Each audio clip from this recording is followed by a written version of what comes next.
Welcome back. It's been over 24 hours since the field of 68 was announced for the NCAA March Madness, and we had multiple area teams make the tourney. So let's check in with some of those teams. We're going to start with the Iowa State men first.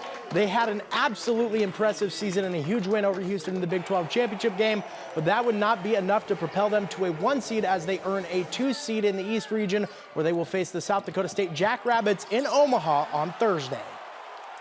Knowing how close it is to, Ames and Iowa, and just knowing, that our fans travel, we know it's going to be a fun environment. It's going to be a fun game. We're just chomping at the bit to get ready and get going. Over to the South region, where the Nebraska Husker men make the tournament for the first time since 2014. The Huskers are slotted as the 8th seed, and they will face Texas A&M in the round of 64. That draw means the Huskers now face the school that hired former Nebraska AD Trev Alberts just months after Alberts signed an 8-year extension with the university.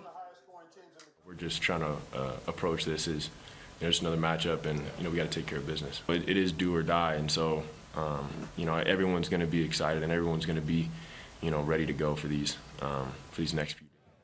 And the Creighton men earned the 3 seed in the Midwest region. They will take on the Akron Zips in the round of 64. With the Blue Jay men securing this spot, it is the first time ever the Nebraska men and women and the Creighton men and women have all made the tournament in the same year. But with the 3 seed, the Blue Jays gain a program best as well. Excited to be able to secure a 3 seed, tied for the best in the history of our school. Real credit to these guys and their work ethic.